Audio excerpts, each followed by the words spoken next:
Hey there, welcome to the 2018 Bike Magazine Bible of Bike Test. I'm Ryan Cleek, and I'm here with John Weber and Will Ritchie. And this week we've been riding the Intense Carbine 29er. It's a long travel 29er all mountain bike with 160 millimeters in the front and 155 millimeters of rear wheel travel. This bike incorporates their latest iteration of the dual link suspension, now known as JS Tune, formerly known as VPP. And how'd that work for you guys out there today? Well, the first time I rode this bike was actually not quite when we had started testing it, but when we were filming some B-roll for this video.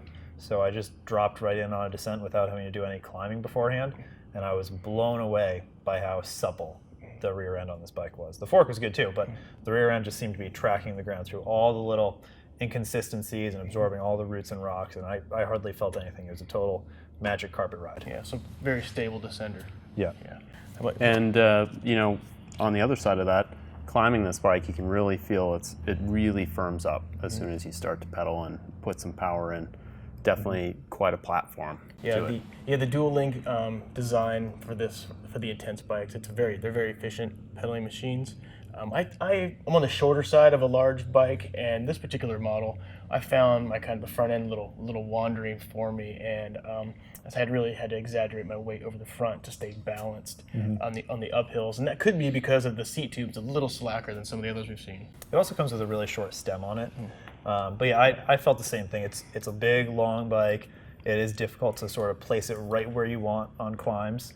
But yeah, the rear suspension is efficient. When you're laying down power, it sits up and moves ahead pretty well. Yeah. The other thing I was impressed with was, though it's efficient, still has the ability to conform over objects. I didn't really get any wheel spin on this. We have a really steep climb halfway through our loop, and I was able to clean that on it, and I really felt like, though I was kind of standing up and more centered on the bike, it was tracking well, kind of conforming to everything, though still being very efficient.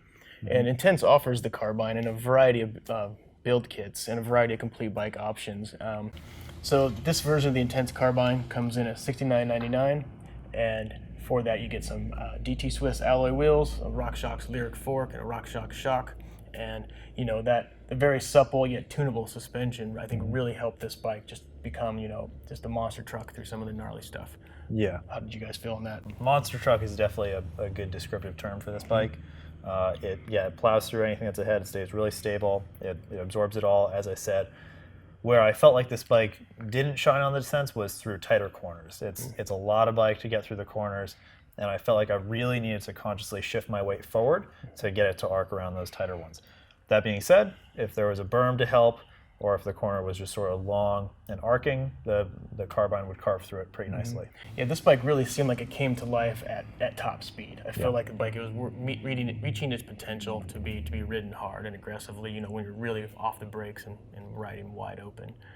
One thing I found though was, even at slower speed stuff, it's not too heavy of a bike, so it's definitely, you can still throw it around. You can get it where you want it to go. It may cause you to kind of use a little more body English, but it's still maneuverable, just maybe suited a little bit more to higher speeds. Yeah, we've been riding quite a few of these longer travel 29ers, and some of them do a really good job of actually hiding like the larger wheel size, and they're very maneuverable, very agile, fun.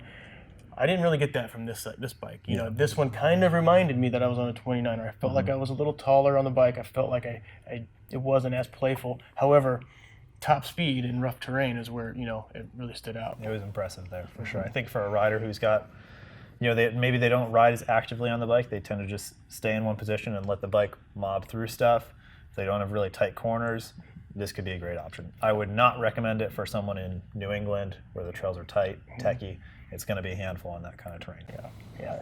One thing I noticed with kind of higher speeds, it's a pretty light build on this bike. It's a little bit lighter, DT Swiss alloy wheel set. I noticed it wasn't quite as stiff and solid feeling of a bike as, say, maybe the Range that we tested, and the High Tower was a little bit kind of stiffer side to side. I didn't personally notice any lack of stiffness on this bike, but Will, you're a little bit of a heavier rider than I am. And it was purely something where, it'd have to be pretty rough, and it was more at higher speeds. This bike does have a rather wild paint scheme, which is kind of interesting. It's available in all black and a variety of other colors, but this particular one, I was told, is modeled off of Red Bull's Formula One racing car. So it might stand out and get some attention, but that's why they kind of like the racing heritage there at Intense. You're definitely not going to miss this bike. No. Be a good one for hunting season.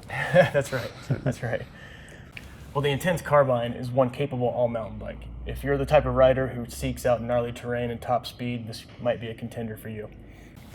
All right, well, thanks for watching, and be sure to check out more Bible the Bike Test reviews at bikemag.com and subscribe to our YouTube channel.